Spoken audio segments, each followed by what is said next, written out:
चंद्रिका तुम आकाश को में रहो कथा में आई बिराजे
साचे दरबार की, राधा रानी सरकार की। आइए, बड़ा ही पावन समय रात्रि की बेला में कथा स्वरपान कर रहे थे भक्तजन। गंगा उत्पत्ति की कथा स्वरपान कर रहे थे। शेष चर्चा रह गई थी महाराज। रात्रि की बेला में कथा स्वरपान कर रहे थे जिस समय महाराज, जिस समय बात क्या हुई, धीरे धीरे समय व्यतीत होने लगा। असमंजस तपस्या करने के लिए गए, लेकिन आकाशवाणी हुई, आवाज आई है राजन तुम वापस महलों को लौट जाओ। तुम्हारे बस की बात कहा कि भगवान की तपस्या करो जाकर और गंगा की उत्पत्ति इस धरातल पर कराओ। तुम्हारे बस में कहा कि गंगा को पृथ्वी पर लेकर आओ। जिस समय असमंजस तो लौट कर चले आए भैया, समय व्यतीत होता गया। बताया गया है समय का एक चक्र चलता है। समय ने संसार में किसी को नहीं छोड़ा। समय सबका आता है, चाहे राजा हो चाहे रंक हो, समय ने किसी को नहीं छोड़ा। व्यक्ति ये विचार ना करे कि हमारे पास में धन दौलत है तो हमारा समय नहीं आएगा। समय ने इस संसार में किसी को भैया नहीं छोड़ा। इसीलिए बताया गया है, भजन की लाइन है, बोले साचे दरबार की, गोविंद भगवान की। अरे नर काहे पे करत गुमान, और कोई नाए अमर रहो दुनिया में।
साचे दरबार की, राधा रानी सरकार की जय।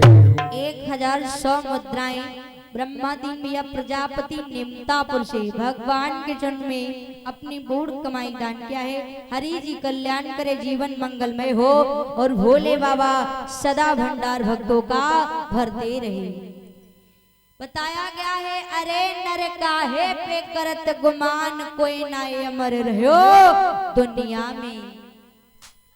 इस संसार में बताया गया है, मैं कल भी बता रही थी, सब कुछ असत्य हो सकता है लेकिन मृत्यु सत्य है, जो एक दिन अवश्य आनी है।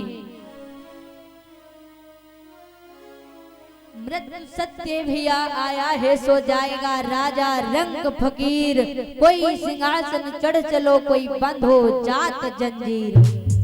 सिंहासन पर वही लोग चढ़ के जाते हैं जो अच्छे काम करते, जंजीरों से वही घसीटे जाते हैं जो बुरे कर्म करते। महाराज समय व्यतीत होता गया, धीरे धीरे भी अब बात क्या हुई, इधर भागीरथ हुए, तय इच्छा उनके हुए। पैदा कुंवर दिलीप एवं दिलीप से हुए भागीरथ कुलदीप। भागीरथ हुए जिन्होंने भगवान की तपस्या की,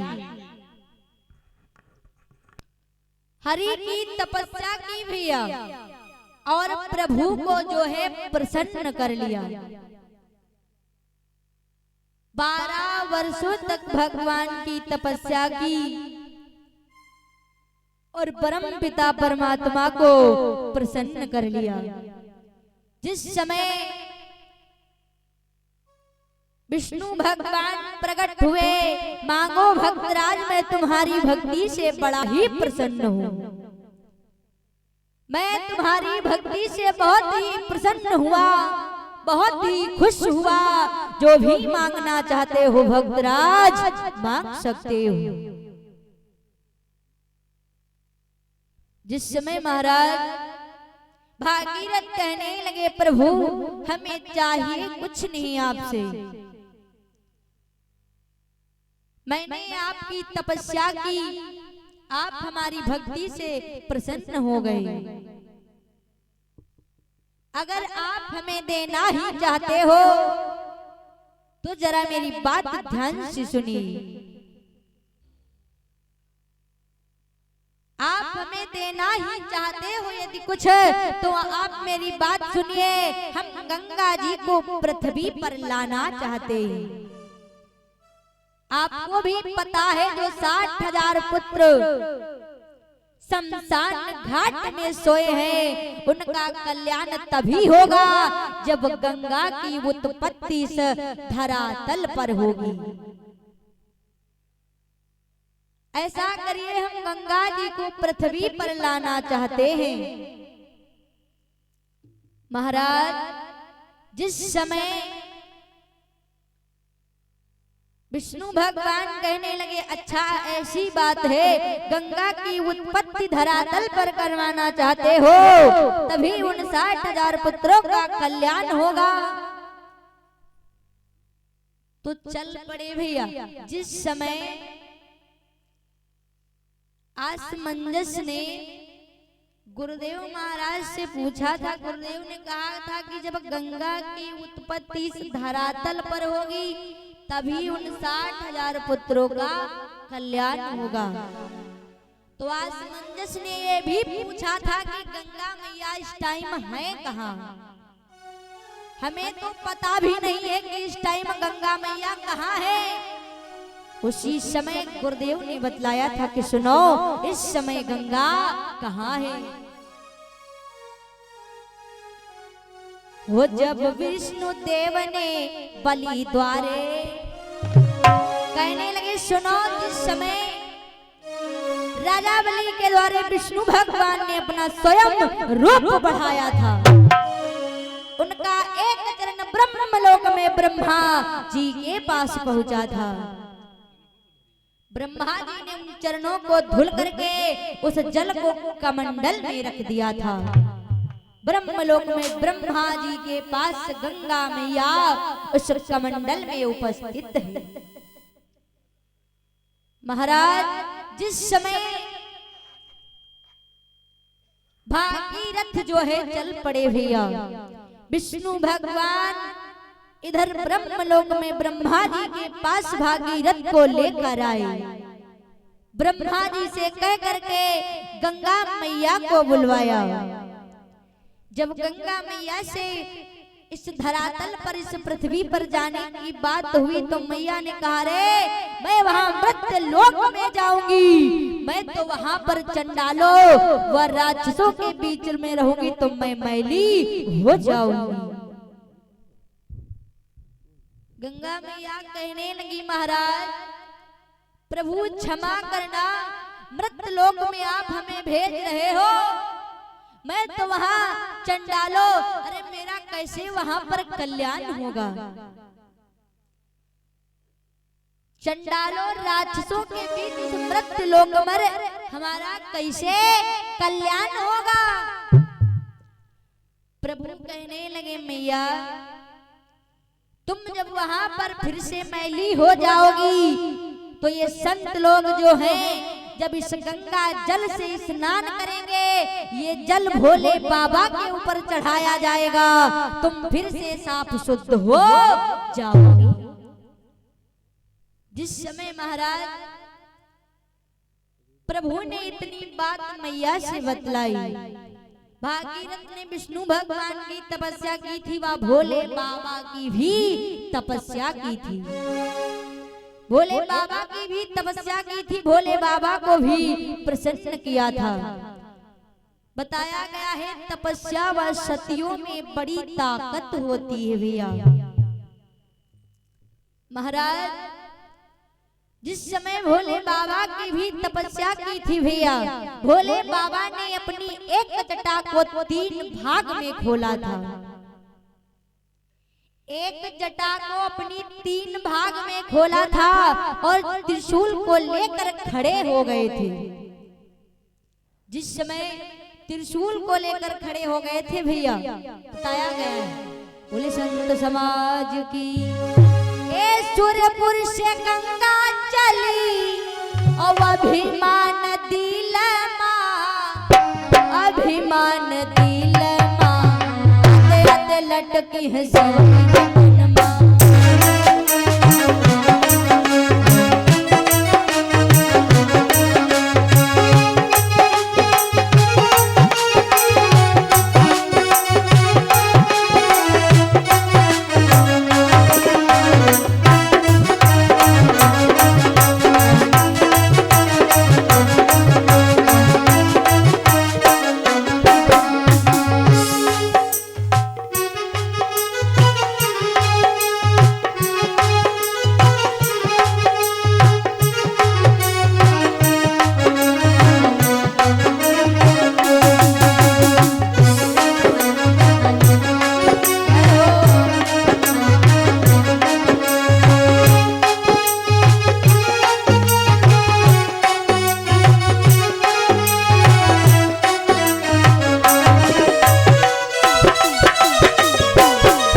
अभिमान दिलमा, वाते याते लटकी है शिव की जटानमा। महाराज जिस समय गंगा मैया आई, भोले बाबा की जटाओं में चक्कर लगाने लगी। भोले बाबा ने अपनी जटा को 3 भाग में खोला था। जिस प्रकार से आई वह जटाओं में चक्कर लगाने लगी। एक है गंगा, दूसरी यमुना, तीसरी सरस्वती। महाराज जिस समय भागीरथ ने भोले बाबा की तपस्या की थी भैया, भोले बाबा से आज्ञा ली, वह मैया को लेकर चल पड़ी। गंगा तेजी धारा के साथ बहती जा रही है। बात क्या हुई महाराज,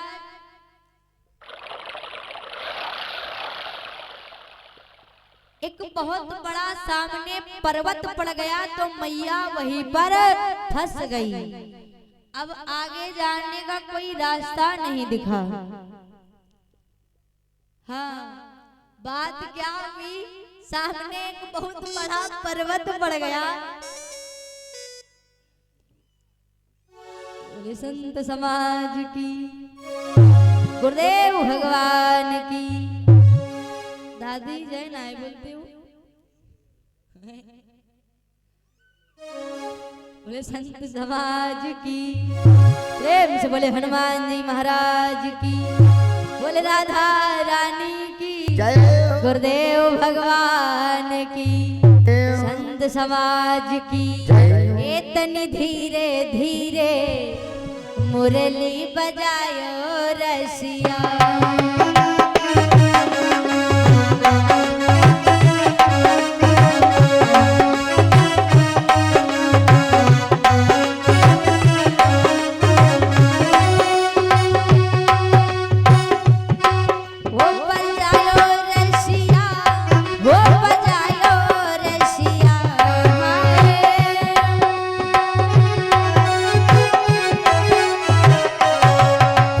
धीरे धीरे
बिहारी लाल की, बोले राघवेंद्र सरकार की, हनुमान जी महाराज की।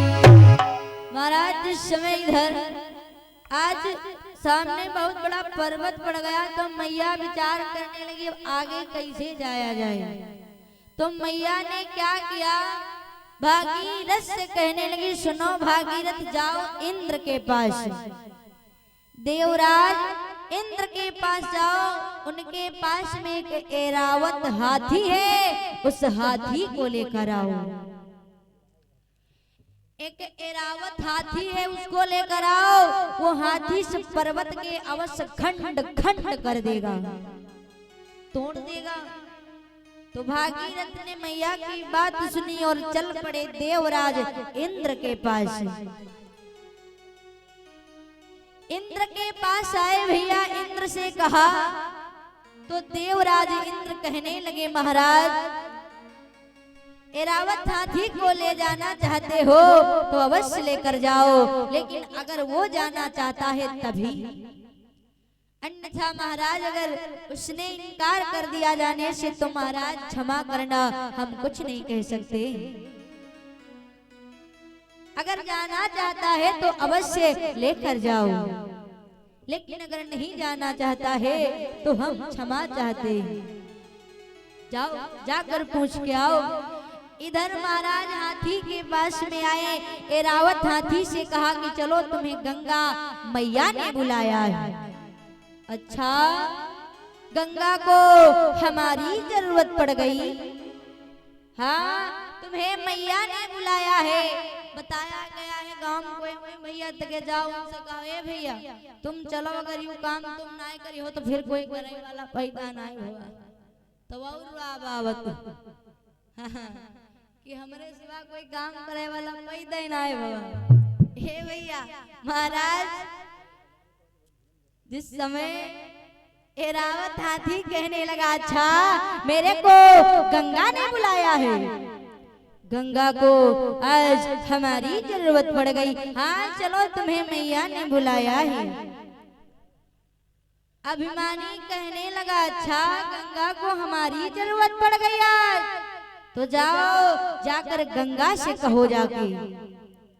कहने लगे महाराज ऐसा है जो कहना है आपको वहीं पर चल के कहो। तो कहने लगा ना पहले जाओ गंगा से कह कर आओ कि अगर गंगा को मेरी जरूरत है तो वो जानते हो। कहने लगे सुनो ये बोला जाओ अब काश नहीं, ये बोला जाओ अब काश नहीं, कोई उनकी आफत है।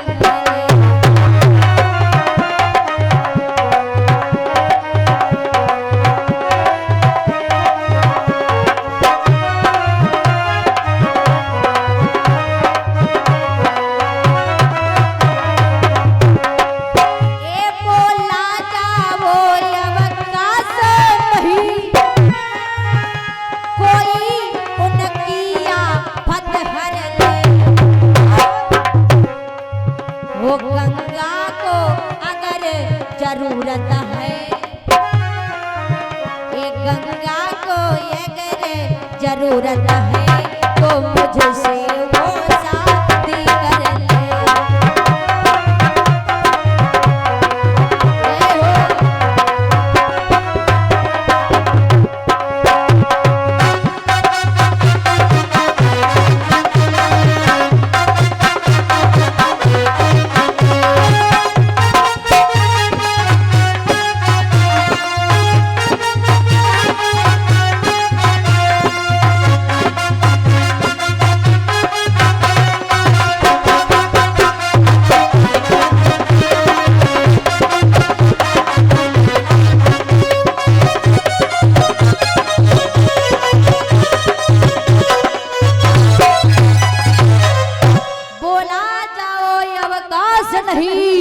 कोई उनकी आफत हर ले और गंगा को अगर जरूरत है तो मुझसे वो शादी कर ले। जाओ जाकर गंगा से कह दो अगर गंगा को हमारी जरूरत है तो पहले वो हमसे विवाह करे, पहले वो हमसे विवाह करे, तभी मैं उस पर्वत को तोड़ूंगा। अन्यथा अगर वो हमसे विवाह करने के लिए नहीं तैयार है तो मैं नहीं आऊंगा। भागीरथ बेचारे का करीन चल पड़े, दादा आए इधर मैया के पास में, मैया से सारा हाल बतलाया। मैया कहने लगी अच्छा उस अभिमानी को हमसे विवाह करना है। मैया एरावत हाथी ने बतलाया है कि अगर आप जब उनसे विवाह करेंगी तभी वो इस पर्वत को तोड़ेगा, अन्यथा वो नहीं तोड़ेगा। मैया ने जवाब दिया ऐसी बात है तो जाओ जाकर एरावत हाथी से कह दो, एरावत हाथी से कह दो जाकर, अभिमानी से कह दो जाकर वो हमसे विवाह करना चाहता है ना, तो मेरे वो 3 थपेड़े अगर सहलेगा तो मैं उससे विवाह शीघ्र कर लूंगी। अगर वो हमसे विवाह कर लेगा तो मैं जो है मेरे 3 थपेड़े वो सह लेगा अगर, तो मैं विवाह वहीं पर शीघ्र कर लूंगी। महाराज भागीरथ ने क्या किया, चल पड़े आए इधर, एरावत हाथी से कहा तो अभिमानी बोल पड़ा तुम 3 थपेड़े की बात करते हो, किसी किसी को पल पर बड़ा अहंकार होता है। कोई कोई अन्य गांव परिवार में अगर है तनु बलवान तो बड़ा अहंकार हो दादा। हाँ। महाराज हमने तो काफी जगह देखा है। अभी एक जगह हम शादी में गए तो शादी में डीजे बज रहा है, एक भैया तनी सबसे ठीक ठाक रहे, तो वही भैया जो बाजा बजा वाले भैया नहीं होते से लोग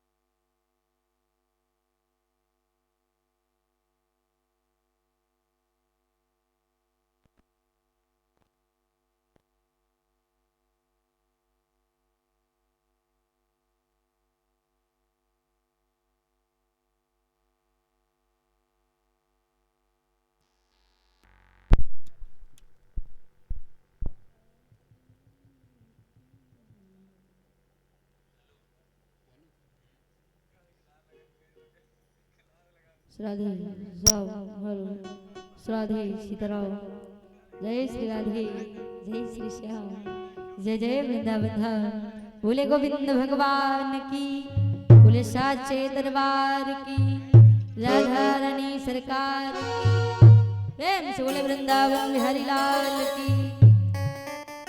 जयकारे में कंजूसी और याद कथा का तृतीय दिवस 3रा दिन है।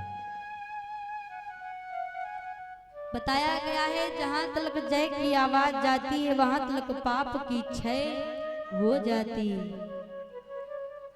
और यहाँ पर तो हर वर्ष भाई कथा होती है, होना भी चाहिए। भाई बताया गया धर्म के कार्य में पीछे नहीं हटना चाहिए, लेकिन आजकल होते धर्म का काम होने लगे, देखो रास्ता ही बदल देते। बोले साचे दरबार की, बोले गोविंद भगवान की, प्रेम से बोले राधा रानी सरकार की जय। तो हमने देखा भैया थोड़ा ठीक ठाक रहे, तो बात क्या हुई, अभी जो भैया बाजा बजा रहे हैं ऑपरेटर भैया, काफी रात हो गई, समय हो गया, तो बेचारे कागिन उठाई नदिया जाए के किनारे लेट गए, अपन गद्दा वद्दा डाले। अब वही देखो उनके का भाई बतावा जाए। अब थोड़ा बलवान ना तो कहूँ कुर्सी उठाए लाइन ना चाहिए। अब जब जब कुर्सी में नाई उनका आनंद आवा, नाई मजा आवा, तो उन भैया लोग स्वागत रहा उठाई नदिया फेंक दें, उठा लाए ना चाहिए। अब थोड़ा बलवान है तो देखो अब यही मजा धीरे धीरे होगा मार। हमको पता था, हम देख रहे थे कि अभी होना है, तो बताया गया है किसी किसी को बल पर बड़ा अहंकार होता है, लेकिन बताया गया है भगवान ने सुंदर सा शरीर दिया, इस पे घमंड काहेगा करना, अहंकार काहेगा करना भैया। जिस दिन इस शरीर से जीवात्मा निकल जाएगी ये भी मिट्टी में मिला दिया जाएगा। बताया गया है स्वामी जी ने सुंदर स्वभाव दिया है। बोले साचे दरबार की राधा रानी की, एक कमायो ना हो कमायो ना, अरे कमायो ना हो कमायो ना, वो सुंदर तनु पाएंगे।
पाई के गवायो ना।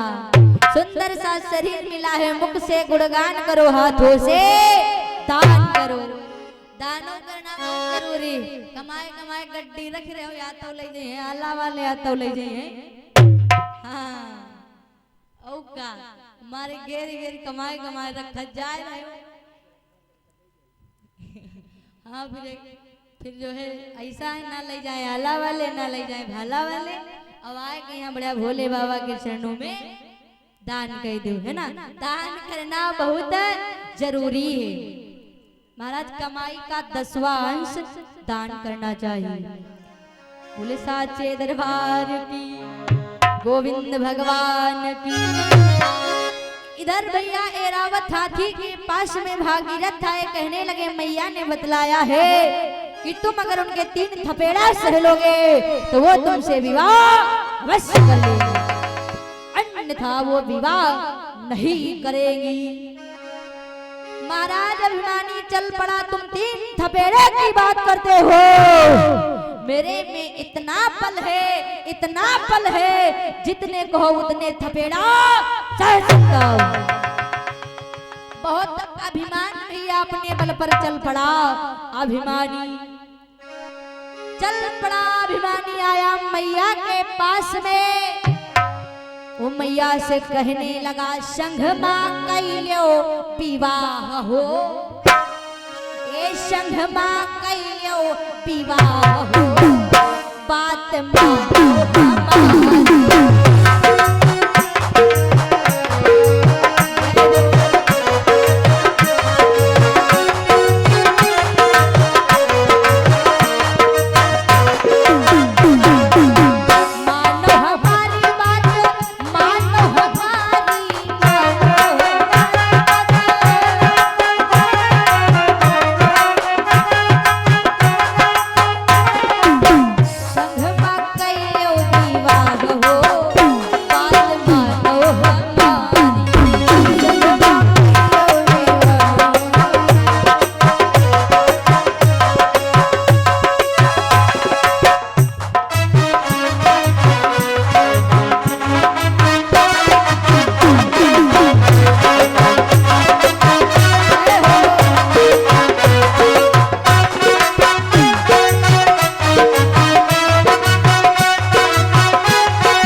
हाथी कहने लगा मैया से, मैया कहने लगी सुनो 11 मुद्राएं सौदेवी पाल भैया निमतापुर से 101 मुद्राएं मनीष पाल हरि के चरण में दान किया है। परम पिता परमात्मा कल्याण कर जीवन मंगलमय हो, भोले बाबा सदा भंडार भरते रहे। मैया कहने लगी ठीक है, मैं पहला थपेड़ा लगाने जा रही हूँ, तुम तैयार तो हो ना। अभिमानी कहने लगा देवी मैं तैयार हूँ, तुम पहला थपेड़ा लगाओ।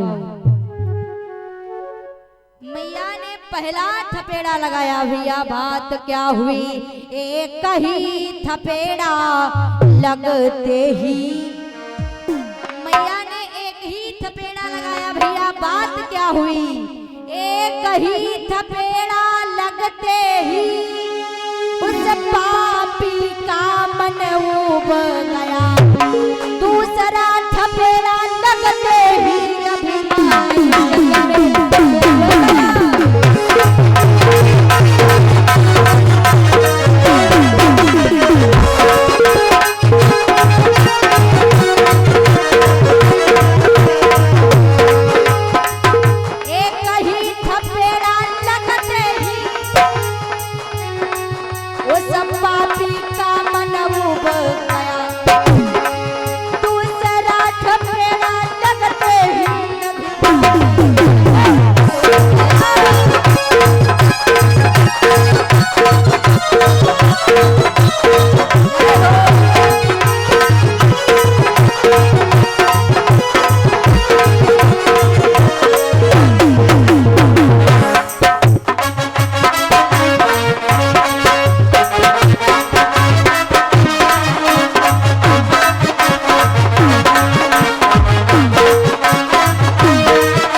लगते ही उस पापी का मन उब गया, दूसरा थपेड़ा लगते ही अभिमानी जल में डूब गया।